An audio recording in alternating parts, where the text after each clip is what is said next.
A 19-year-old black girl hurries through the streets on her old bicycle trying to finish her last delivery and earn enough to pay for her room. Suddenly, an old woman steps right in front of her. She slams the brakes and crashes hard onto the pavement. Anger sparks for a moment, but as she lifts her eyes, she realizes there's something deeply off about the old woman. What happens next will change her life forever. Before we dive in this story, let us know where you watching from. We love to hear your thought. The afternoon sun hung over Phoenix like a hammer waiting to fall. It was July, the kind of July that turned asphalt soft and made the air shimmer in waves you could see but never touch. Maya Torres pedaled her mother's old bicycle down McDowell Road, her legs burning, her throat dry, and her mind fixed on a single number: $47. Maya was 19 years old, though some days she felt twice that. Her mother Carmen used to tell her that story every birthday. Sitting on the edge of Maya's bed in their small apartment, her hands rough from cleaning houses but her voice soft. "You come from strong women, Mija," she'd say. "Don't you ever forget that." But Carmen had been gone for 8 months now. Cancer had taken her slowly, eating away at her body while Maya watched helplessly from a plastic hospital chair. The bills had come next, swallowing up what little savings they'd had. Then the apartment, then everything else. Now Maya was just a name on a delivery app, a face nobody looked at twice, a girl pedaling through Phoenix with $47 to her name and 12 hours until she'd be homeless again. That's what she'd made so far today. $47. She needed 85 by 9 o'clock tonight, or she'd have nowhere to sleep. Maya's phone buzzed against her thigh. She slowed, pulling to the side of the road near a faded bus bench, and checked the screen. Mr. Harris, her landlord. She closed her eyes for a second before answering. Mr. Harris wasn't a bad man. He'd actually given her more chances than most would. But patience had limits, especially in a city where people were lined up waiting for any room they could afford. "Hello, Maya." His voice was flat, tired, not unkind, but not warm either. "It's Thursday." "I know, Mr. Harris. I'm working. I'll have the rent by 9 tonight." There was a pause. She could hear him breathing on the other end, could picture him standing in the narrow hallway of the boarding house, looking at the list of tenants taped to the wall beside the phone. "This is the 3rd time this month you've been late," he said. "I know, I'm sorry. It's just been I have other people waiting for that room, Maya. Good people, people who pay on time." She bit the inside of her cheek. Good people. The words stung more than he'd probably meant them to. What did that make her? "I understand. I'll have it tonight. I promise." Another pause. Longer this time. 9 o'clock, he said. Not 9:01. "If you're late, I'm putting a lock on the door. I'll leave your things outside. I'll be there." He hung up without saying goodbye. Maya sat on the curb, staring at the cracked pavement. Her water bottle was empty. She drained it an hour ago and hadn't had time to refill it. Her shirt clung to her back, damp with sweat that had soaked through the sports bra she'd been wearing for 3 days straight because she hadn't had quarters for the laundromat. Her hands ached from gripping the handlebars, calluses on top of calluses, but she couldn't stop. Not yet. She looked at the bike. It was old, the blue paint chipped and faded, the chain rusted in spots, but it still worked. It had belonged to her mother back when her mother could still ride, back before the sickness that turned her skin gray and her voice into a whisper. Maya could still see the words her mother had written in permanent marker on the underside of the seat, faded now but still legible: "Pare mi hija fuerte." For my strong daughter. Maya wasn't sure she was strong. She was just still moving, still breathing, still fighting for one more day, and then one more after that. Her mother had fought too, right until the end, fought to stay awake during Maya's visits, fought to remember Maya's face when the morphine made everything swim, fought to squeeze Maya's hand one last time before she slipped away on a Tuesday morning while Maya was at work, trying to earn enough money to pay for medicine that wouldn't save her anyway. Maya blinked hard, pushing the memory away. She couldn't afford to cry. Not now. Not when she had everything riding on the next few hours. She checked the delivery app on her phone. 2 orders left. One was a short trip, just groceries to an apartment complex near downtown. $6. The other was across town to a neighborhood called East Valley. Chinese takeout. $15 bonus if she delivered before 8:15. That would put her at $82 for the day.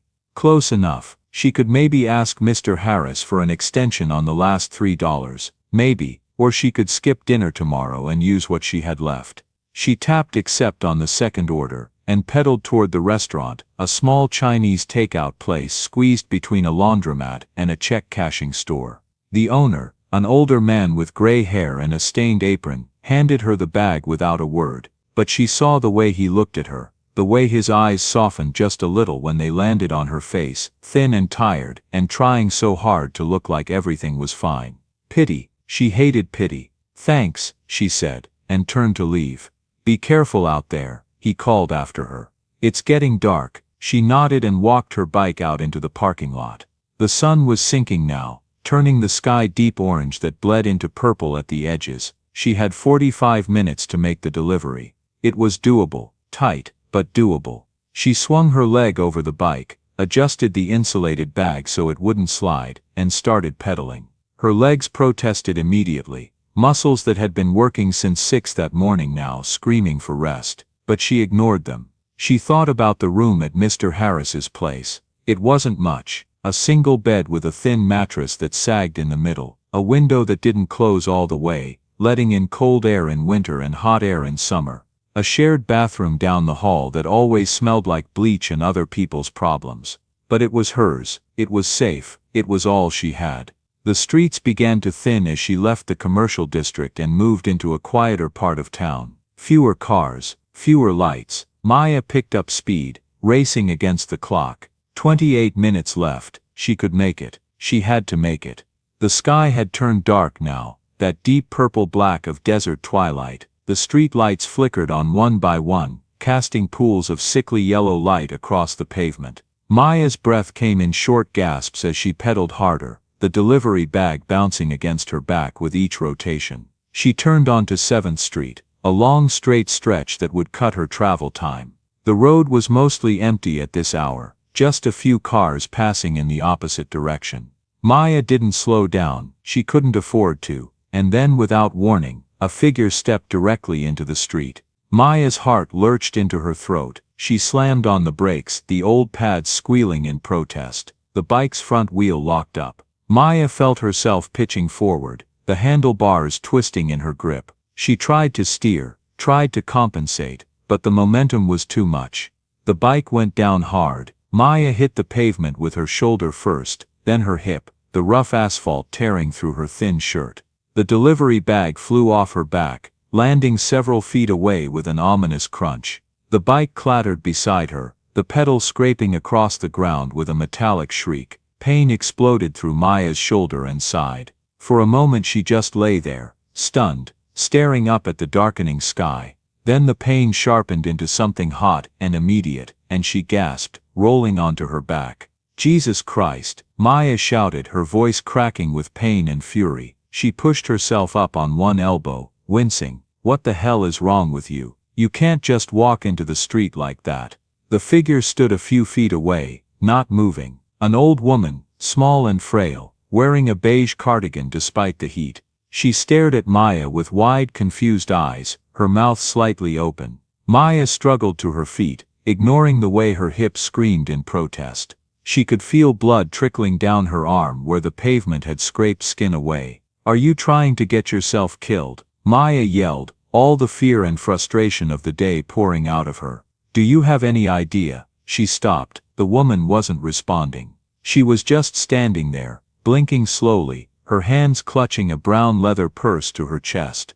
There was something wrong with her expression. Not defiant, not apologetic, just empty, lost. Maya took a breath, trying to calm the adrenaline coursing through her. Are you okay? She asked, her voice still sharp but quieter now. Are you hurt? The woman didn't answer. She turned her head slowly, looking up and down the street like she was trying to remember where she was, like she'd just woken up in a place she didn't recognize.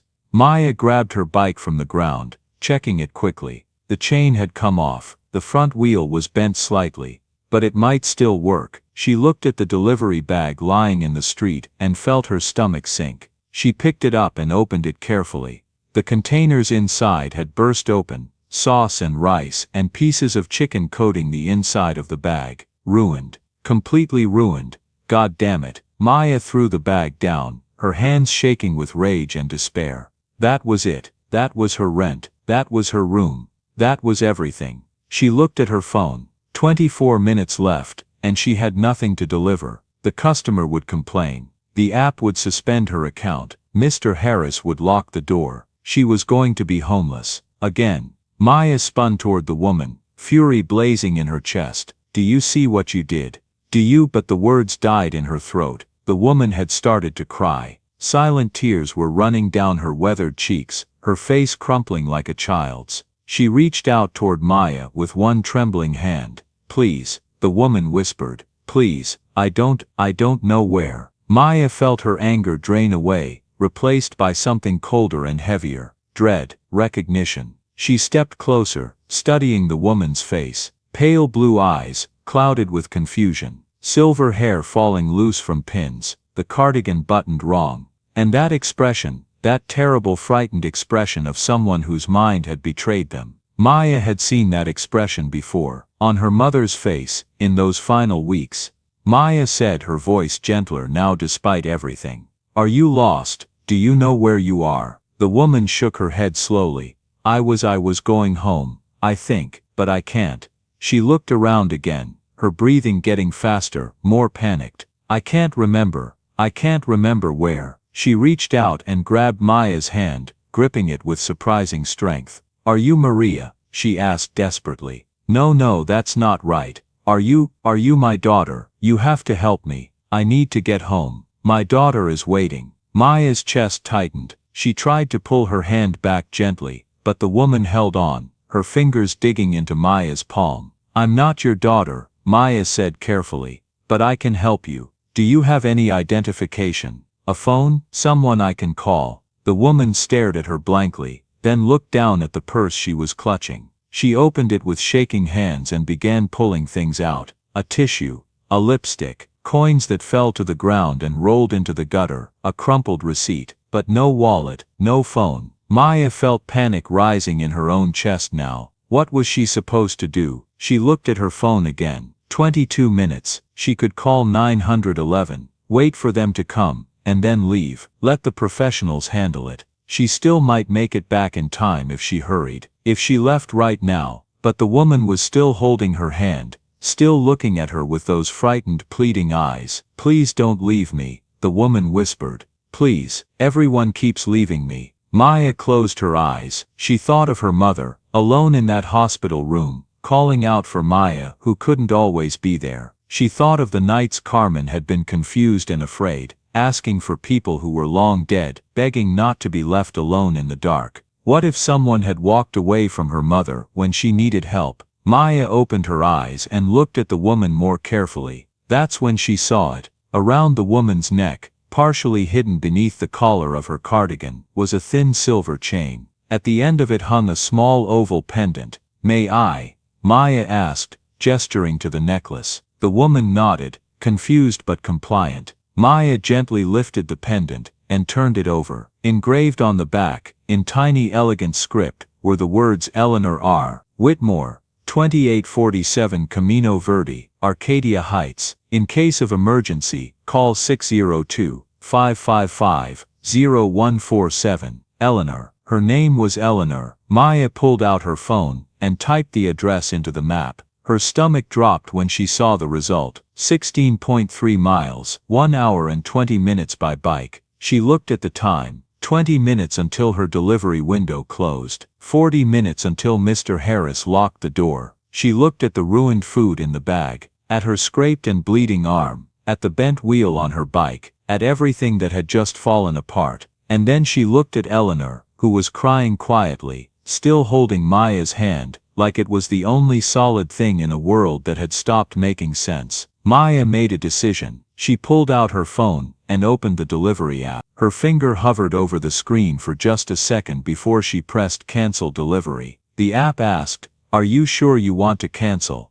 Your rating will be affected, and you may face account suspension." Maya pressed yes. "Okay, Eleanor," Maya said, squeezing the old woman's hand. "Let's get you home." Eleanor looked at her, and for just a moment, clarity flickered in her eyes. "You're very kind," she whispered. "What's your name?" "Maya." "Maya," Eleanor repeated. "That's a beautiful name." Maya picked up her bike, forcing the chain back onto the gears with bleeding fingers. The wheel wobbled when she tried to roll it, but it moved. "It would have to be enough. Can you sit on the back?" Maya asked. "I'm going to ride you home. It's going to take a while, but I'll get you there safe." Eleanor nodded, still crying but calmer now. Maya helped her onto the metal rack on the back of the bike, using her ruined delivery bag as cushioning. Eleanor gripped Maya's shoulders. "Ready?" Maya asked. "Ready," Eleanor whispered, and Maya began to pedal into the darkness, away from her deadline, away from her room,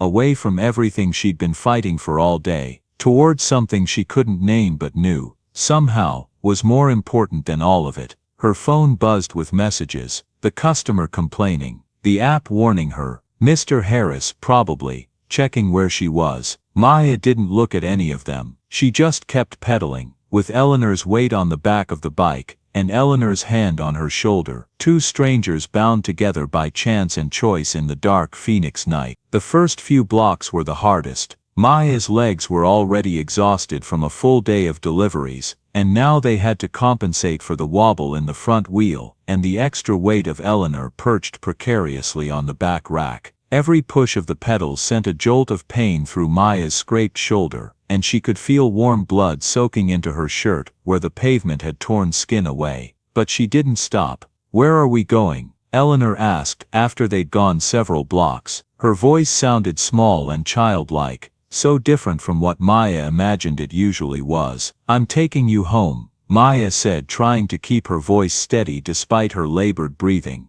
"To Camino Verde, in Arcadia Heights." "Arcadia Heights," Eleanor repeated slowly, testing the words. "Yes, that's where I live, I think. Is my daughter there?" Maya didn't know how to answer that. "Someone will be there," she said instead. "Someone who's been worried about you." They rode in silence for a while. Maya focused on the road ahead, on avoiding the worst of the potholes that might throw Eleanor off balance, on keeping the bike steady despite the bent wheel that wanted to pull them constantly to the left. Her thighs burned, her hands ached where they gripped the handlebars. The cut on her arm stung with every movement. She thought about the room at Mr. Harris's. By now he'd probably already started putting her things in garbage bags. By the time she got back, if she got back, everything would be on the street, and the lock would be changed. She'd be starting over again. The thought should have terrified her. It should have made her turn around,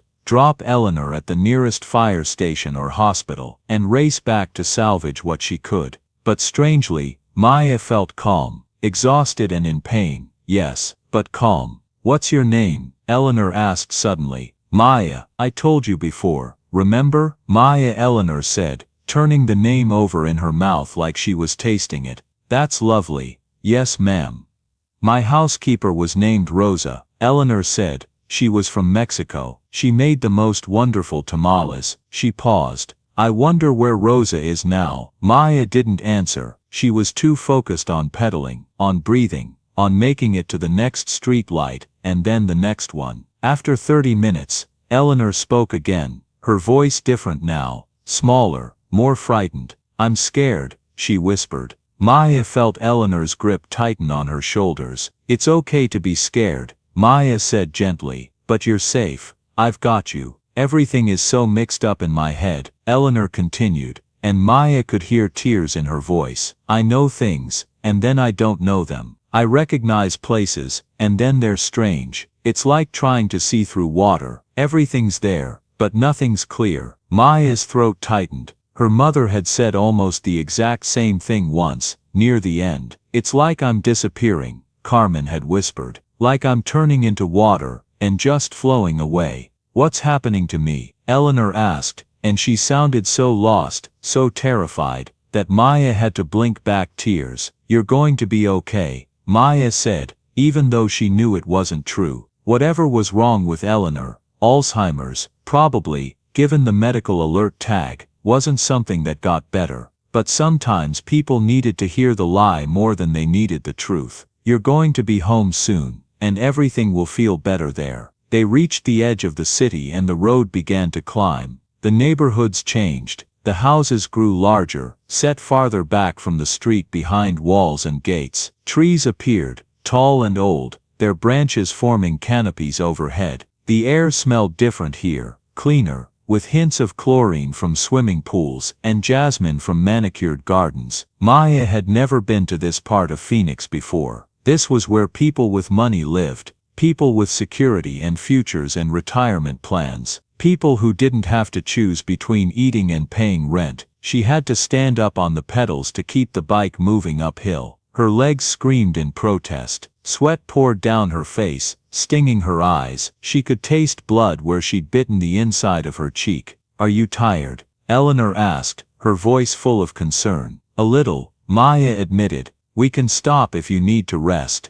"It's okay, we're getting close now." But they weren't, not really. Maya checked her phone at the next street light. Still 8 miles to go, and the battery was down to 12%. She turned off the GPS to conserve power, and tried to remember the route. They passed a small shopping center, all the stores closed for the night, a yoga studio, a gourmet coffee shop, a boutique with mannequins in the window wearing clothes that probably cost more than Maya made in a month. Her phone rang. She didn't need to look to know it was Mr. Harris making good on his promise. She let it ring. They stopped once, at a gas station at the base of a steep hill. Maya's hands were shaking so badly she could barely hold the bike upright. She had 87 cents in her pocket, all the money she had in the world now. She used it to buy a small cup of water from the fountain. Eleanor insisted Maya drink first. "You need it more than I do," she said with unexpected firmness. They shared the water, passing the cup back and forth, and sat on the curb under the harsh fluorescent lights. Two women from completely different worlds,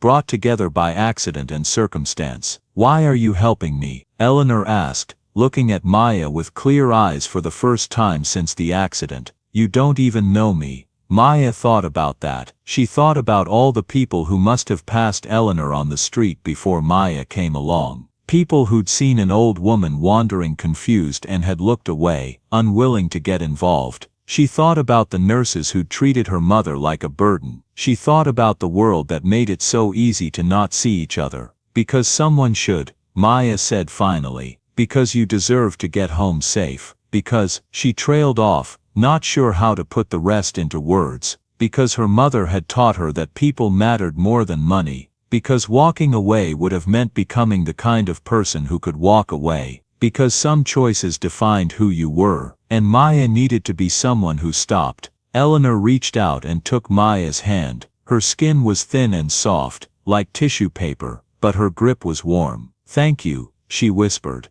"I won't forget this." But she would. Maya knew. The disease would take this memory like it had taken so many others. By tomorrow, Eleanor probably wouldn't remember Maya at all. Somehow, that made Maya more determined to see this through. They got back on the bike and started the final climb. The road wound up into the hills, each turn revealing bigger houses, longer driveways, taller walls. Maya's legs felt like they might give out completely. Her vision blurred at the edges, but she kept pedaling, kept pushing, kept moving forward because stopping meant failing and failing meant this had all been for nothing. Finally, after what felt like hours, they reached the top of the hill. And there, at the end of a long driveway lined with olive trees, their leaves silver in the moonlight, was a house. No, not a house, an estate. White walls that seemed to glow in the darkness, black iron gates, windows that glowed with warm yellow light, a fountain in the circular driveway, water trickling softly. Maya stopped at the gate and checked the number on the stone pillar. 2847 Camino Verde. They'd made it. Maya pressed the call button on the intercom. For a moment, nothing happened. Then a man's voice crackled through the speaker. "Yes, hello," Maya said. "I have Eleanor Whitmore with me. She was lost, and I brought her home." There was a pause. "What? Who is this?" "My name is Maya. I found her at a bus stop. Her address was on her medical necklace." The gates began to swing open. A man appeared in the doorway, backlit by warm light. He was tall, wearing a white dress shirt with rolled sleeves and dark slacks. As he walked toward them, Maya could see shock and relief on his face. "Mom," he said, his voice breaking. "Oh my God, Mom, where have you been?" He reached the bike and helped Eleanor down, wrapping his arms around her. Eleanor looked confused, but she didn't pull away. "Richard," she said uncertainly. "Yes, Mom, it's me." He turned to Maya. "How did you find her?"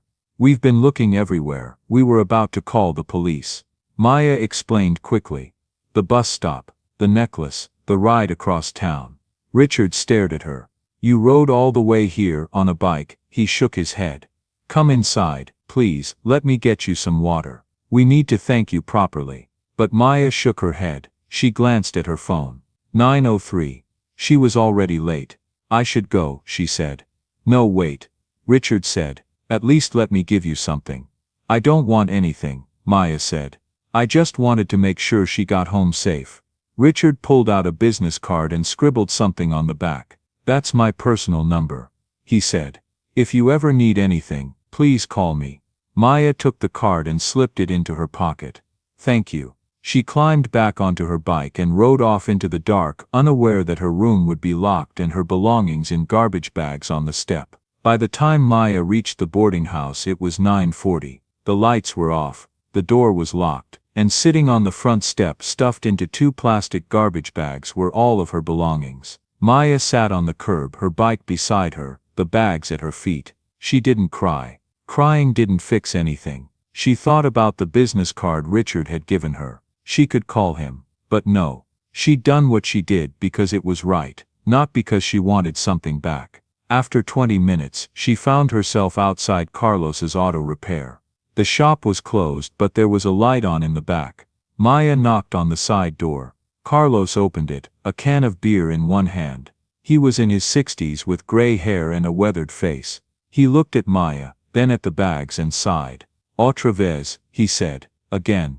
"I'm sorry," Maya said. "I didn't know where else to go." Carlos stepped aside. "You can't keep living like this, Maya." He led her to a small storage room in the back. There was a cot in the corner covered with a thin blanket that smelled like motor oil. "It's not much," Carlos said. "It's perfect. Thank you." He brought her a sandwich wrapped in plastic. "From lunch." Maya took it, her stomach growling. "Thank you, Carlos." "Really?" He waved her off. "Get some rest. Tomorrow we figure out what's next." Maya lay down on the cot and pulled the blanket over herself. She closed her eyes and thought about Eleanor. She wondered if the old woman would remember her tomorrow, or if the fog would come back and erase everything. She pulled the business card from her pocket and stared at it in the dim light. Then she folded it and tucked it into the frame of the photo of her mother. Then she closed her eyes and let herself drift. 3 days passed. Maya spent them sleeping on the cot and using what little money she had left sparingly. But she couldn't stop thinking about Eleanor's kindness.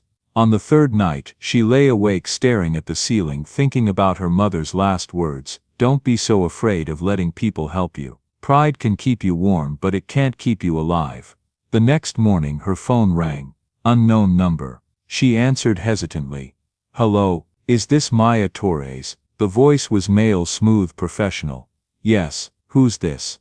"My name is James Bowman. I'm calling on behalf of Mrs. Eleanor Whitmore." Maya's heart skipped. "Is she okay?" "She's fine, better actually. She woke up this morning with full clarity. She remembers everything from that night. Everything you did for her." He paused. "She'd like to see you. Today if possible." Maya glanced at Carlos, who was watching. I don't know. She's quite insistent," James said. "I can send a car. Where are you?" Maya looked around the shop, then at Carlos, who gave her a small nod.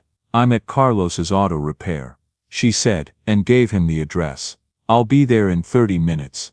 James arrived in a black Mercedes. He was about 60, wearing a gray suit, moving with the confidence of someone who'd been military. "Miss Torres," he said, extending a hand. "Maya. James Bowman, pleased to meet you." He gestured toward the car. "Mrs. Whitmore is waiting at Encanto Park. She thought you might be more comfortable meeting in a public place." That surprised Maya. Eleanor had thought about how she might feel. She climbed into the back seat. The interior smelled like leather and pine. The seats were soft. When they pulled into Encanto Park, Maya saw Eleanor immediately. She was sitting on a bench near the lake, wearing a white linen dress and a wide-brimmed hat. Her hair was neatly pinned. She looked completely different from the confused woman at the bus stop. Eleanor saw her coming and stood, a smile spreading across her face. "You came," Eleanor said. "I was afraid you wouldn't. I wasn't sure I should," Maya admitted. "Please, sit with me." They sat on the bench together. A family of ducks paddled across the lake. "I remember everything," Eleanor said. "The bus stop, your kindness, the way you didn't hesitate." She turned to face Maya. "James told me about your situation. About the boarding house." Maya felt her cheeks flush. "He shouldn't have." "I asked," Eleanor said firmly. "Do you know what it's like to feel invisible? That's what it's like most days. People look at me and see a sick old woman. But you saw me as a person. You treated me with dignity." Maya didn't know what to say. "James told me you lost your room because of me," Eleanor continued. "I can't let that stand." She paused. "I live in a very large house, too large for one person. My husband passed away 10 years ago. My son visits occasionally, but he has his own life. Most days it's just me and James." She looked at Maya steadily. "I'd like you to stay with me, as a companion. I'll cover your expenses, help you get back on your feet. If you want to go back to school, I'll help with that too." Maya stared at her. "You want me to live with you?" "Yes, why?" Eleanor smiled sadly. "Because I'm lonely, because you're in need, and because sometimes the universe puts people in each other's paths for a reason." Maya shook her head. "I can't accept that. People don't just do things like this." "Why not?" "Because there's always a catch." Eleanor was quiet for a moment. "You're right to be cautious, but I promise you there are no strings, just an offer from one person to another." Maya looked down at their joined hands. "I need to think about it." "Of course." Eleanor pulled out a business card. "This is my attorney, Patricia Vance. If you decide to accept, call her." She stood. "And Maya, whatever you decide, thank you for giving me back a piece of my dignity." James drove Maya back to the shop. When they arrived, he handed her a sealed envelope. "Mrs. Whitmore wanted you to have this." Inside was $500 and a handwritten note. "For the kindness you showed a stranger. No strings attached. ERW." Carlos was watching from the doorway. "What happened?" "I don't know," Maya said honestly. "But I think my life just changed." 2 days later, Maya called Patricia Vance. The attorney's office was downtown. All glass and steel. Patricia was a black woman in her mid-60s with short silver hair and a no-nonsense demeanor. "Eleanor told me about you," Patricia said. "Said you saved her life. I just gave her a ride home. A 2-hour ride. When you had everything to lose." Patricia studied Maya. "That takes character." Maya shifted uncomfortably. "I'm here to accept her offer, if it's still available." Patricia nodded. "It is. Eleanor will be very pleased." She pulled out a folder. "Let's talk about what this looks like. You'll have your own room, your own space. In exchange she'd like companionship. Someone to talk to share meals with. Nothing more complicated than that." "That's it?" "That's it." Patricia slid a paper across. "This outlines the terms. Room and board. A monthly stipend of $1,500, and Eleanor has set aside a fund for your education." Maya stared at the number. "This is too much." "It's what Eleanor decided is fair. And let me tell you something about Eleanor Whitmore. She's one of the most stubborn, generous women I've ever met. If she's decided you deserve this, there's no talking her out of it." Maya signed. James picked her up the next morning. When they pulled up to the estate, the iron gates swung open. Eleanor was waiting on the front steps, wearing a lavender cardigan and a smile. "Welcome home," she said. Home. The word hit Maya harder than she expected. Eleanor gave her a tour. The house was enormous. High ceilings, marble floors, artwork that looked like it belonged in a museum. "This will be your room," Eleanor said, opening a door upstairs. Maya stepped inside and stopped. The room was larger than her entire boarding house room. A queen-sized bed, a desk by the window, a bookshelf, a door to a private bathroom. "It gets good light in the morning," Eleanor said. "I thought you might like that." Maya turned to her. tears in her eyes. "Why are you doing this?" Eleanor took both of Maya's hands. "Because I have more than I need, and you deserve more than you have. Because loneliness is a terrible thing, and I think we can help each other." She paused. "And because I had a granddaughter once, Sophie. She would have been about your age. I lost her to a car accident when she was 16. I'm so sorry. It's been years, but the house has felt empty ever since. When I look at you, I don't see Sophie. You're your own person. But I see the same spark, the same strength. And if I can help you the way I wasn't able to help her, that would mean something to me." The first 2 weeks passed like a dream. Maya woke each morning in the softest bed she'd ever slept in. She ate breakfast with Eleanor on the terrace. Eleanor set her up with an online program to study for her GED. In the evenings they'd watch old movies or play cards or simply talk. Eleanor told stories about her late husband Thomas, about building his business together, about their son. "Richard was such a sweet boy," Eleanor said one night. "I don't know when that changed. When money became more important to him than people." On the 15th day Maya came downstairs and found Eleanor on the phone. "I want it done this week," Eleanor was saying. "Yes, I'm sure. Just draw up the papers." She hung up when she saw Maya.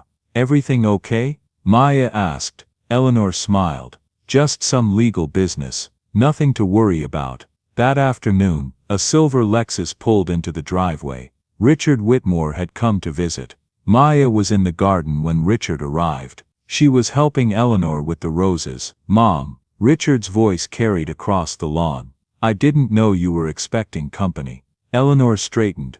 "Richard, what a surprise." He walked toward them, dressed in expensive casual clothes. He kissed Eleanor on the cheek, his eyes drifting to Maya with thinly veiled curiosity. "Richard, this is Maya Torres," Eleanor said. "She's staying with me now." Richard's smile didn't waver, but something hardened behind his eyes. "Oh, I don't think you mentioned that. It's a recent arrangement." Eleanor linked her arm through Maya's. "Maya is wonderful company." "How nice," Richard said, the words sounding anything but. He turned to Maya, extending his hand. "Richard Whitmore." Maya shook it. His grip was firm and cold. "Nice to meet you. Maya is the young woman who brought me home when I got lost," Eleanor explained. "Ah yes." Richard's smile sharpened. "The Good Samaritan. Well, that was kind. I trust my mother compensated you appropriately." The way he said it made Maya's skin prickle, like she was hired help, not someone who'd helped a person in need. "She's been very generous," Maya said carefully. "I'm sure she has," Richard said. He turned to Eleanor. "Mom, do you have a few minutes? I'd like to discuss something." Inside, Eleanor hesitated, glancing at Maya. "Of course." Maya watched as Richard led his mother toward the house, his hand on her elbow with a possessiveness that made Maya uneasy. 20 minutes later, Eleanor came back outside. Her face was drawn, tired. "Is everything okay?" Maya asked. "Richard is staying for dinner," Eleanor said. "He's curious about you. Does he not approve?" "Richard doesn't approve of much these days. But this is my house and my decision." Dinner was excruciating. James served roasted chicken while Richard asked Maya question after question, each one phrased politely but laced with suspicion. "So Maya, where did you grow up?" "Here in Phoenix." "And your family?" "It's just me now. My mother passed away last year." "I'm sorry to hear that." He didn't sound sorry. "And what were you doing before you moved in here?" "Delivery work. Odd jobs." "Ah," Richard took a sip of wine. "And you have a high school diploma." "Richard," Eleanor said sharply. "That's enough. I'm just getting to know our new house guest." Maya set down her fork. "I'm working on my GED now. Your mother has been kind enough to support that, has she?" Richard leaned back studying Maya. "That's very generous. My mother has always had a soft heart for people in difficult circumstances." The pause before people was deliberate. Maya felt her face grow hot. "Maya is not a charity case," Eleanor said. "She's a friend." Richard held up his hands. "Of course. I meant no offense." But his eyes held no apology. After dinner, while Eleanor went upstairs, Richard cornered Maya in the hallway. "Walk with me," he said. It wasn't a request. They went to the garden. Richard didn't speak until they were far from the house. "Let me be very clear," he said, his polite veneer dropping. "I don't know what your game is, but I'm not stupid. A homeless girl shows up out of nowhere, plays the hero, and suddenly she's living in my mother's house. It wasn't like that," Maya said. "Wasn't it?" Richard stepped closer. "My mother is a wealthy woman, and she's sick. Her judgment is compromised, and you're exactly the type of person who preys on vulnerable elderly people." Maya felt like she'd been slapped. "I never asked her for anything. Everyone says that." Richard's voice was cold. "But people like you always have an angle." "People like me," Maya repeated, her hands balling into fists. "What exactly do you mean by that?"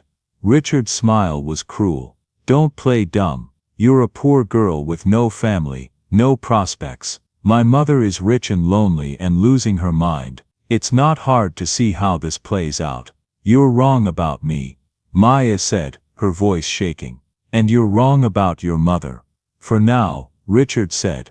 "But Alzheimer's is progressive. Eventually she won't be able to tell the difference between someone who cares about her and someone using her. And when that day comes, I'll make sure you're nowhere near her or her money." He stepped closer. "I'm watching you, every move. One wrong step, and I'll have you arrested for elder abuse, or worse." He paused. "And Maya, don't tell my mother about this conversation. It'll only upset her. We wouldn't want that, would we?" He turned and walked back to the house, leaving Maya alone in the darkening garden, her heart pounding. She thought about leaving, packing her bags and disappearing. It would be easier. But then she thought about Eleanor, about the loneliness in her eyes, about the friendship that had grown between them. No, she wouldn't leave, not unless Eleanor asked her to. When Maya came back inside, Eleanor was in the living room. Richard was gone. "He had to get back," Eleanor said. But she didn't look at Maya. Maya sat beside her. "Did he say something to you about me?" Eleanor was quiet for a long moment. "Richard has always been protective, sometimes too protective, and he thinks I'm taking advantage of you. He doesn't know you like I do." Eleanor turned to face her. "Did he say something to you?" Maya thought about lying, but she'd promised herself honesty. "He told me he doesn't trust me," Maya said carefully. "That he thinks I'm using you." Eleanor closed her eyes. Pain etched across her face. "I'm sorry, Maya. It's not your fault, isn't it?" Eleanor's voice was bitter.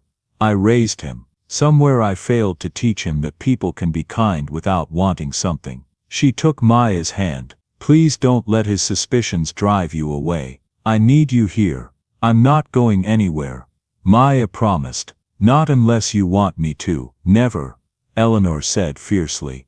"You're family now, and family doesn't abandon each other." But as Maya lay in bed that night, she couldn't shake the feeling that this was far from over. 2 weeks later, Eleanor came downstairs with a determined look. "I've made a decision," she announced over breakfast. "I'm updating my will." Maya set down her coffee. "You don't have to do that." "Yes, I do."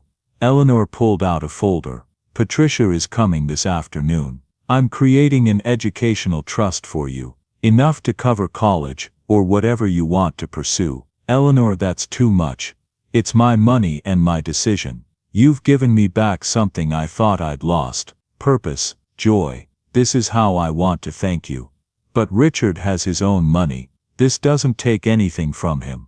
But Maya knew better. Richard wouldn't see it that way.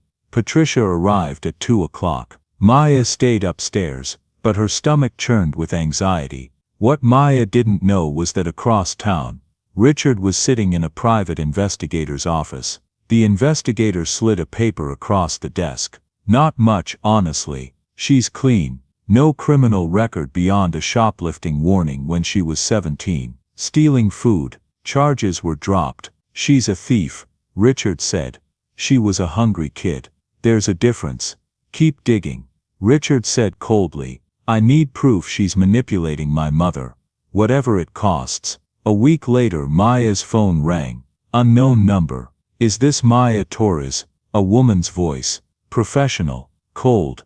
Yes. Who's calling? Jennifer Barnes from the Arizona Daily Sun. I'm working on a story about elder abuse and wanted to ask you questions. Maya's blood ran cold. I don't know what you're talking about.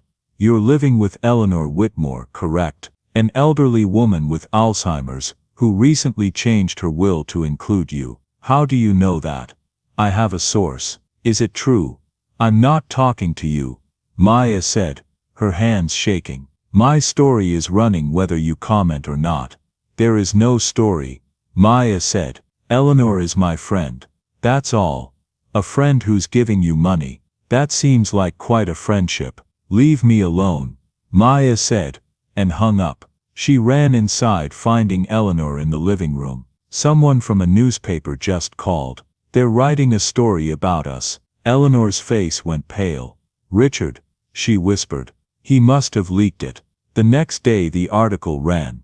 Headline: Elderly heiress falls victim to opportunistic stranger. Phoenix philanthropist Eleanor Whitmore, 78, recently updated her will to include substantial assets for a teenage girl she met only months ago. Sources close to the family express concern that Whitmore, who suffers from Alzheimer's disease, may be the victim of exploitation. Maya Torres, 19, moved into Whitmore's estate after allegedly rescuing the elderly woman. Whitmore has since created a trust fund for Torres and changed her will. My client is deeply concerned, said Marcus Reed, attorney for Whitmore's son Richard. When someone with a cognitive impairment suddenly begins giving away large sums to a stranger, that raises serious questions about elder abuse. Torres, a high school dropout with no permanent address prior to moving in with Whitmore, declined to comment.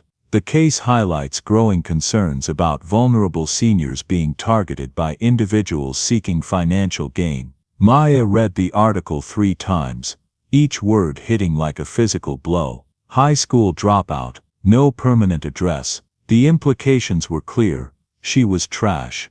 A predator. Her phone started ringing.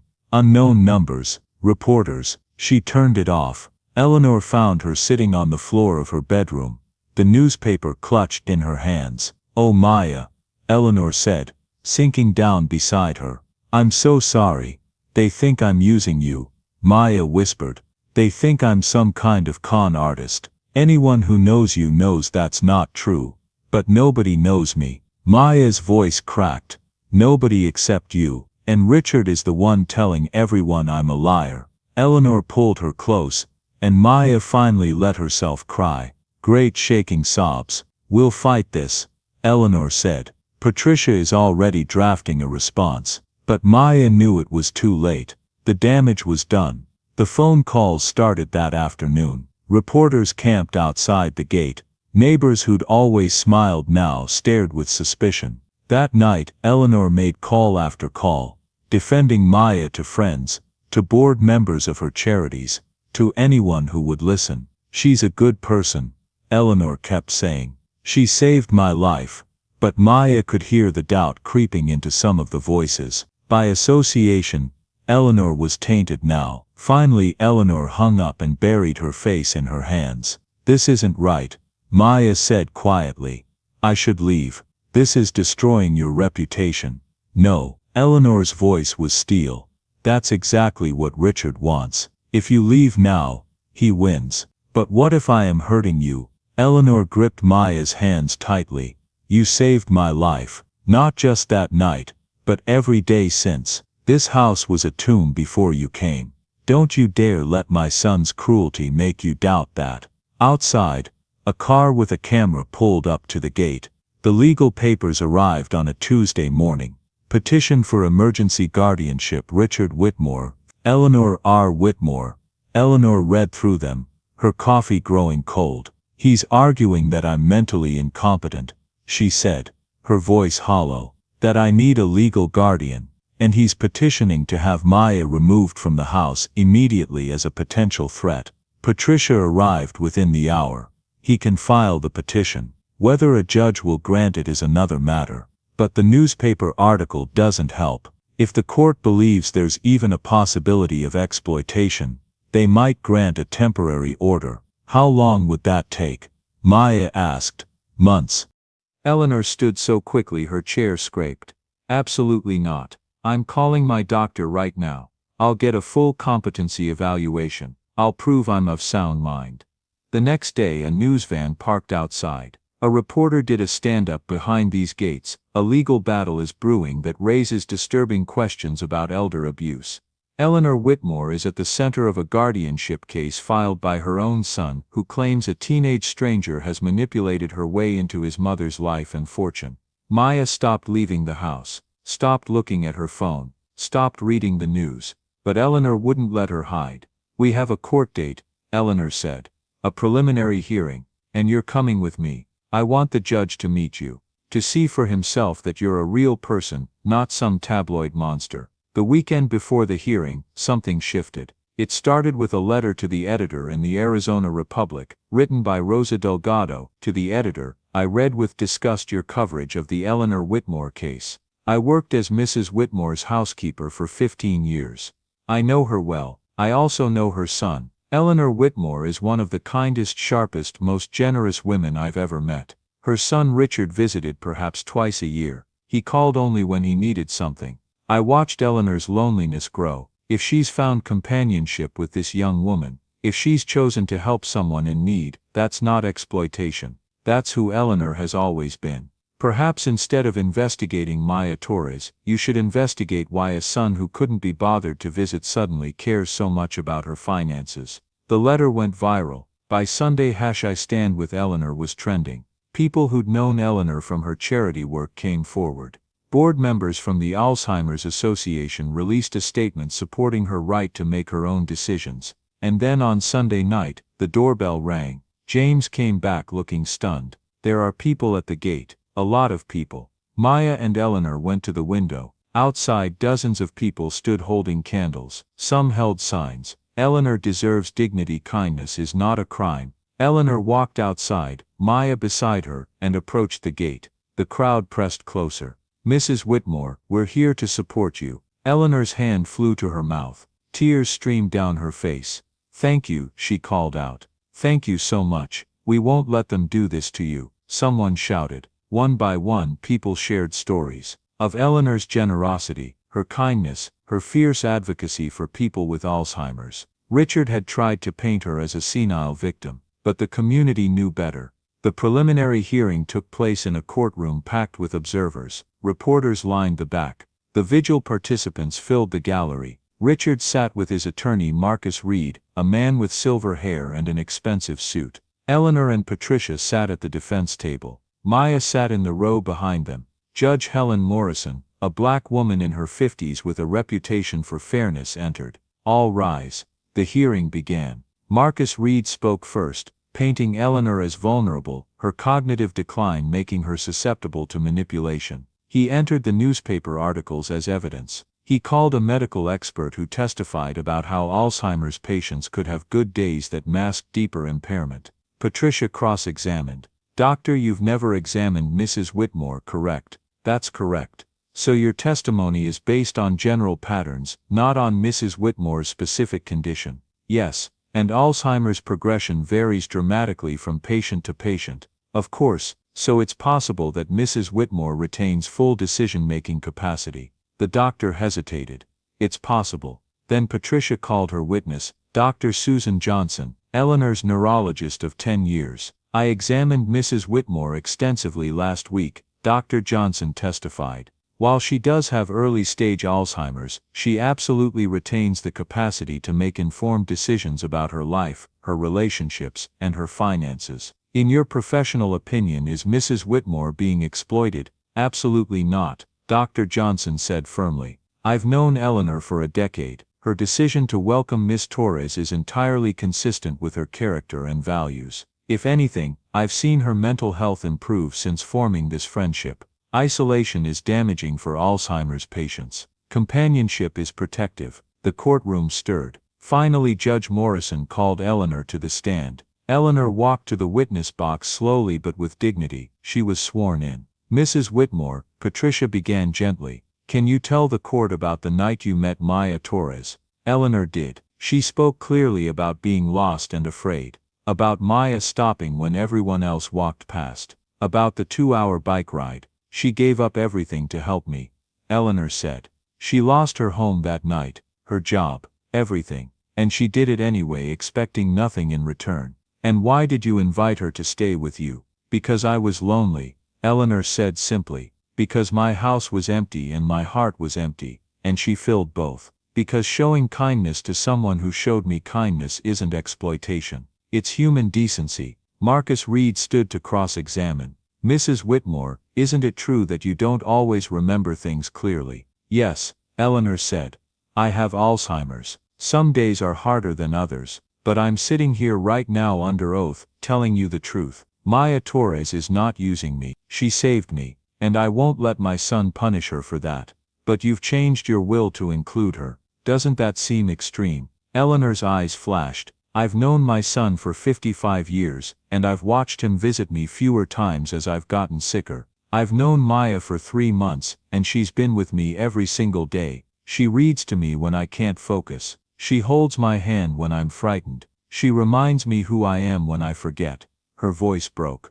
So no, counselor, it doesn't seem extreme at all. It seems like the most rational decision I've ever made. The courtroom was silent. She looked directly at Richard for the first time. What I won't choose is to let fear and suspicion poison the first real happiness I've felt in years. Judge Morrison called a recess. Maya stood in the courthouse hallway, hands shaking. Richard approached. You're going to lose, Richard said quietly. Even if you win today, I'll appeal. Maya looked at him, really looked at him. She saw anger, yes, but underneath fear. Fear of losing control. Fear of being replaced. I didn't take anything from you, Maya said. Your mother has enough love for both of us. But you're so busy protecting your inheritance that you can't see you're losing something much more valuable. And what's that? Her Maya said simply. Every day you spend fighting me is a day you could have spent with her. And she doesn't have unlimited days left. For a moment something cracked in Richard's expression. Then the mask came back. This isn't over, he said, and walked away. Judge Morrison returned to the bench. I've reviewed the evidence and heard the testimony, she said. And I'm going to rule from the bench. The courtroom held its breath. Mr. Whitmore, I understand your concern for your mother, but concern is not the same as evidence. She looked at her notes. The evidence shows that Mrs. Whitmore, while living with a progressive disease, retains full decision-making capacity. Her neurologist confirms this. Her testimony confirms this. She turned to Richard. What I don't see is any evidence of exploitation. I see an elderly woman who was helped by a young woman in need, and who chose to help that young woman in return. I see two people who have formed a genuine friendship, and I see a son who, whether motivated by concern or financial interest, is attempting to override his mother's clearly stated wishes. The petition for emergency guardianship is denied. Mrs. Whitmore retains full legal capacity to manage her own affairs. The gallery erupted in applause. Furthermore, I'm ordering Mr. Whitmore to pay all court costs and attorney's fees. This case never should have been filed. She banged her gavel. We're adjourned. Eleanor turned and grabbed Maya's hands, tears streaming. Patricia was grinning. James allowed himself a small smile. Across the aisle, Richard sat frozen. As they left, reporters swarmed. Patricia held up a hand. Mrs. Whitmore will make a brief statement. Eleanor stepped forward, Maya beside her. She looked directly into the cameras. Today justice was served. Not just for me, but for every senior citizen who has been told they're not capable of making their own choices. She put her arm around Maya. This young woman saved my life twice. Once when she brought me home, and once when she brought life back into my home. I'm grateful to the court for recognizing that kindness is not a crime. Someone shouted, "What do you say to your son?" Eleanor's expression softened with sadness. I say that my door is always open. And I hope someday he'll walk through it not as an adversary but as my son. That evening, back at the house, they sat in the garden as the sun set. Eleanor was exhausted, but there was peace in her face. I'm sorry you had to go through that, Eleanor said. It was worth it, Maya said. To stand up for you, for us. They sat in comfortable silence, watching the sky turn from gold to purple. "What happens now?" Maya asked. "Now?" Eleanor smiled. "Now we live. You finish your GED. We work on college applications. We have breakfast on the terrace and dinner in the garden. We move forward. And Richard," Eleanor's smile faded slightly. "Richard will make his own choices. I can't control that, but I won't let his anger dictate my happiness anymore." The lights of the city began to twinkle below. "You know," Eleanor said thoughtfully, "when Thomas died, I thought I'd spend the rest of my life alone, that I'd already had my share of love." She looked at Maya. "But you taught me something important. That family isn't always about blood. Sometimes it's about choosing each other, again and again." Maya felt tears prick her eyes. "I don't know what I did to deserve you." "You stopped," Eleanor said simply. "When everyone else walked past, you stopped. That's all it took." 3 months later, Maya stood in front of the mirror, adjusting her new shirt. First day of classes at Phoenix College. She'd passed her GED with high scores. Eleanor insisted on walking her to her first class, despite Maya's protests. "Indulge an old woman," Eleanor said. "I want to see where my investment is going." "Your investment." "My best investment," Eleanor corrected. As they walked across campus, Maya felt something shift. For the first time in years, she wasn't just surviving. She was building a future. Eleanor hugged her at the building entrance. "Go learn something wonderful. I'll see you at dinner." Maya watched her walk back to the car, moving slower than she used to. James hovering protectively. The Alzheimer's was still there, still progressing. But Eleanor was fighting it with everything she had. Maya turned and walked into the building. The semester flew by. Maya thrived, discovering a love for literature and psychology. She made friends. She joined a study group. She volunteered at a senior center. At home, she and Eleanor settled into comfortable routines. Mornings for studying, afternoons for Eleanor's appointments, evenings for cooking together, watching Jeopardy, working in the garden. Patricia helped Maya set up the Willow Light Foundation, named after the street Eleanor couldn't remember that night. A small non-profit dedicated to helping homeless youth. The first recipient was a 17-year-old girl living in her car. "Her name is Sarah," Maya told Eleanor. "She reminds me of me." "Then she's lucky to have found you," Eleanor said. They never heard from Richard. He disappeared after the court case. Eleanor grieved the loss quietly, but didn't let it consume her. "I can't force him to forgive me for choosing my own happiness," she said once. "All I can do is leave the door open." By spring, Eleanor's bad days began to outnumber her good ones. Mornings when she didn't recognize the house. Afternoons when she called Maya, Sophie. Evenings when she grew agitated and frightened. Maya learned to navigate the disease. She created photo albums with captions. She established routines. She stayed calm during outbursts and patient during repetitive questions. It was the hardest thing she'd ever done. But it was also, in a strange way, a gift. Every lucid moment with Eleanor became precious. One afternoon in April, Eleanor had a moment of perfect clarity. She was sitting in the garden, roses in full bloom. "I want to tell you something while I still can," Eleanor said, her voice strong. "You saved my life, Maya. Not just that night at the bus stop. You saved me from dying alone in this big empty house, forgotten. You gave me purpose again, love again. You gave me the same thing," Maya said, tears streaming. "Good," Eleanor said. "Then we're even." She smiled. "Except I think I got the better end of the deal. I got to spend my final good years with someone who saw me as a person, not a diagnosis." "I'll always see you as a person," Maya promised. Eleanor touched Maya's face. "I know, sweetheart. That's why I chose you." Maya stood at a podium in front of 200 people. She was 24 now, with a bachelor's degree in social work. The Willow Light Foundation had grown, helping hundreds of young people. But today was the dedication of the Eleanor R. Whitmore Center for Alzheimer's Support and Research, funded by Eleanor's estate. Maya had been there when Eleanor passed, 2 years ago on a quiet October morning. Eleanor had opened her eyes one last time, looked directly at Maya, and whispered, "Thank you for stopping." Now looking out at the crowd, Maya saw Patricia still sharp at 70, James retired but present, Carlos, even Richard was there, standing in the back. After Eleanor's death, he'd reached out. I was wrong about you, he'd written. I'm sorry I couldn't see it sooner. It wasn't quite forgiveness, but it was a start. Maya began her speech. 5 years ago I was homeless, hungry, and convinced the world had nothing left to offer me. And then I met an elderly woman at a bus stop, who was lost and afraid. I could have kept riding. I had every reason to. But something made me stop. She paused, looking at Eleanor's photograph behind her. Eleanor Whitmore taught me that kindness is never wasted. That one small act of compassion can ripple outward in ways we can never predict. She taught me that family is built, not born. That dignity matters, that every person, regardless of age or illness or circumstance, deserves to be seen. Her voice grew stronger.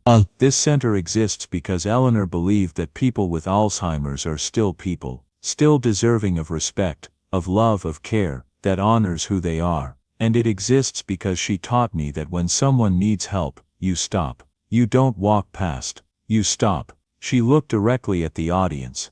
So I'm asking you today to make the same choice Eleanor made for me, and that I made for her. When you see someone who needs help, at a bus stop, in a store, in your own family, stop. Choose kindness over convenience. Choose connection over isolation. Choose to see the person, not the problem. Her voice broke slightly, because sometimes the life you save might be your own. The audience rose in a standing ovation. Later, after the ceremony, Maya stood alone in the garden area of the center, designed to look like Eleanor's garden. She pulled out her phone and looked at the photo she kept there, her and Eleanor both laughing.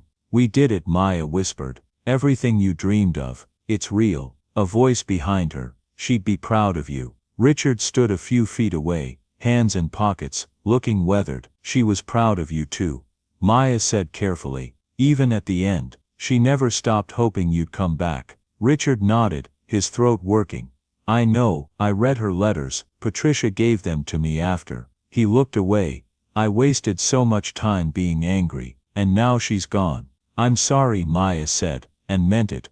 "Don't be." Richard met her eyes. "You gave her something I couldn't. You made her happy. I should have thanked you for that. Instead I tried to destroy you. You were protecting your mother." "No," Richard said firmly. "I was protecting my inheritance. There's a difference, and I'm ashamed it took me this long to admit it."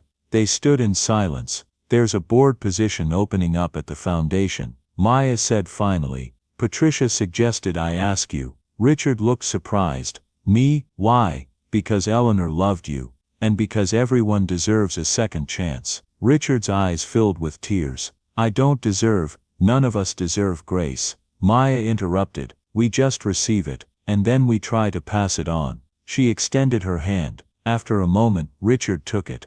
That night, Maya drove back to the house in Arcadia Heights. It was hers now, left to her in Eleanor's will, but it didn't feel like hers. It felt like Eleanor's, like it always would. She walked through the quiet rooms, past photos, past the study, past the kitchen. Finally she stood in the garden and looked up at the stars. "I miss you," she said to the night. "Every single day, but I'm keeping my promise. I'm stopping when people need help. I'm choosing kindness. I'm trying to be the person you believed I could be." The wind rustled through the roses, carrying the scent of lavender, and for just a moment, Maya could have sworn she heard Eleanor's voice, warm and clear. "You already are, sweetheart. You already are." The morning sun filtered through the windows of the Willow Light Center's community room, casting golden rectangles across the polished floor. Maya stood near the coffee station, watching as young people filtered in for the weekly support group. Some came alone, shoulders hunched and eyes down. Others arrived in pairs, holding on to each other like lifelines. She recognized that look, the weariness, the exhaustion that came from fighting every single day just to exist. She'd worn that same expression a year ago, pedaling through Phoenix with everything she owned, fitting into 2 garbage bags. "Maya," a soft voice pulled her attention. Sarah, the 17-year-old who'd been the foundation's first grant recipient, stood nearby holding a folder. "I finished my GED practice test. Want to see?" Maya took the folder, flipping through pages marked with careful pencil strokes. "Sarah, this is incredible. You got 92% on the math section." Sarah's face lit up, then immediately dimmed, as if she was afraid to let herself feel proud. You think I'm ready for the real thing. I know you are, Maya said firmly. We'll register you this week. After Sarah left, Patricia appeared at Maya's elbow. The attorney had become a fixture at the center, volunteering her time to help with legal issues the young people faced: emancipation paperwork, name changes, protection orders. Big day tomorrow, Patricia said, sipping her coffee. You nervous? Tomorrow was the 1-year anniversary celebration. The mayor would be there, local news stations, donors who'd helped the foundation grow from Eleanor's initial gift into something that had already changed 53 lives. Terrified, Maya admitted, public speaking still isn't my thing. You'll be fine, just tell your story. That's all anyone needs to hear. Patricia paused. Have you been to visit her this week? Maya nodded. Yesterday. She didn't recognize me at first. Called me Rosa actually, her old housekeeper. Bad day, not the worst, she remembered by the end. We sat in the garden for an hour. She told me about Thomas, about their honeymoon in Santa Fe. Stories I've heard before, but Maya's voice caught. I don't know how many more times I'll get to hear them. Patricia squeezed her shoulder. You're doing everything right, Maya. Everything she wanted. That evening, Maya drove to the Whitmore estate. It still felt strange to pull up to the gate and have it open automatically, to park in the circular driveway, like she belonged there. James greeted her at the door, his face creasing into a smile. She's been asking for you all day, he said. Good day today. Maya found Eleanor in the sunroom, a blanket across her lap despite the warm evening. Eleanor's face brightened when Maya entered. There you are, Eleanor said, her voice strong and clear. I was beginning to think you'd forgotten about me. Never, Maya said, kneeling beside Eleanor's chair and taking her hand. How are you feeling? Old Eleanor said with a wry smile. But present, that's something. She studied Maya's face. Big day tomorrow, the anniversary. You remember? I'm not gone yet, sweetheart. Eleanor's grip tightened. I want you to know something. While I can still say it clearly, she paused, gathering her words. When you stopped that night, when you chose to help me instead of helping yourself, you gave me something I thought I'd lost forever. You gave me proof that kindness still exists in this world, that people still see each other. Eleanor let me finish. Eleanor's eyes were bright with tears, but also with fierce clarity. I've been wealthy my whole adult life. I've written checks to charities, funded scholarships, done all the things rich people do to feel like they're making a difference. But you showed me what real generosity looks like. It's not writing a check, it's sacrificing something you desperately need for someone you don't even know. Maya felt tears streaming down her own face. You changed my life. We changed each other's lives. Eleanor corrected.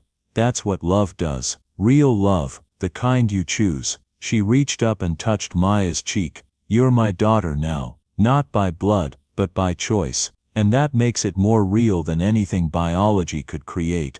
They sat together as the sun set, not needing to fill the silence with words. This was what family felt like, Maya realized. Not the family you were born into, but the family you built from moments of kindness and choice. The next morning, Maya stood backstage at the Willow Light Center's auditorium, listening to the murmur of the crowd gathering outside. 200 seats, Patricia had said, all full. She peeked through the curtain and saw faces she recognized. Carlos, who'd given her shelter when she had nothing. Mr. Johnson, who'd actually apologized 6 months ago for putting her things on the street. Young people from the foundation, dressed in their best clothes, sitting up straight with pride. And in the front row in a wheelchair with James beside her, was Eleanor. She'd insisted on coming despite her doctor's concerns. She wore a lavender dress, and her pearls, her hair styled perfectly. When she saw Maya peeking out, she winked. Richard sat beside his mother. He joined the foundation's board 3 months ago, quietly at first, then with growing involvement. He'd never fully apologized, not in words, but he'd shown up. Week after week, he showed up. That counted for something. You're on, Patricia whispered, nudging Maya toward the stage. Maya walked out to applause. She stood at the podium, looking out at all those faces, and felt her prepared speech evaporate from her mind. Instead she spoke from her heart. "A year ago I was angry," she began. "Angry at the world for taking my mother. Angry at a system that made me choose between helping someone and keeping a roof over my head. Angry at everyone who'd ever walked past someone who needed help, because stopping wasn't convenient." She paused, finding Eleanor's eyes in the crowd. "And then I met a woman at a bus stop, who was lost and scared, and I had a choice. I could keep pedaling toward my own survival, or I could stop. I could see her, I could help." Maya's voice grew stronger. "That choice cost me everything I had in that moment. My job, my home, my sense of security. But it gave me something infinitely more valuable. It gave me Eleanor. It gave me family. It gave me purpose, and it taught me the most important lesson of my life. We are not powerless." She looked around the room, making eye contact with the young people scattered throughout. "Every single person in this room has been told at some point that they don't matter, that they're not enough, that their circumstances define their worth. But Eleanor taught me that's a lie. We matter because we choose to matter. We have power because we choose to use it. Even when we have nothing, especially when we have nothing, we still have the choice to see each other, to stop, to help, to love." Her voice broke slightly. "The Willow Light Foundation exists because one elderly woman chose to see a homeless teenager as a human being, because she chose love over fear, because she chose to believe that family is something we build, not something we're born into." Maya looked directly at Eleanor now, speaking only to her. "You saved my life. You gave me a future. You showed me what it means to be seen. And now it's my turn, our turn, to do the same for others." She addressed the room again. "So I'm asking each of you to make a choice. When you see someone who needs help, stop. When you have the chance to show kindness, take it. When you can choose love over convenience, do it. Because that's how we change the world, not with grand gestures, but with small acts of courage." With one person stopping for another, at a bus stop on a random Tuesday evening, the applause started slowly, then built into a standing ovation. Maya's eyes never left Eleanor, who was crying openly now, James holding her hand. After the ceremony, after the photographs and the handshakes and the interviews, Maya wheeled Eleanor out to the center's garden. They sat among the roses and lavender, two women who'd found each other in the dark, and built something beautiful from it. "I'm proud of you," Eleanor said softly. "So proud." "I'm proud of us," Maya corrected. Eleanor smiled. "Yes." She closed her eyes, tilting her face toward the sun. "This is what I'll remember, you know, when everything else fades. I'll remember this, you and me in the garden. The smell of roses, the feeling of having done something that mattered. You'll always matter," Maya whispered. "So will you, sweetheart. So will you." They sat together in the afternoon light, surrounded by flowers, and the sound of young voices drifting from inside the center, voices full of hope and possibility, and second chances, proof that one choice, one moment of kindness, could ripple outward forever. Eleanor dozed off, her hand still in Maya's, and Maya sat guard, watching over the woman who'd taught her that stopping wasn't weakness, it was strength, it was love. It was everything that made life worth living. In the distance a bus drove past on 7th Street. Maya watched it go, thinking of that night a year ago, thinking of the choice that had changed everything. She'd stopped, and in stopping she'd found her way home. Join us to share meaningful stories by hitting the like and subscribe buttons. Don't forget to turn on the notification bell to start your day with profound lessons and heartfelt empathy.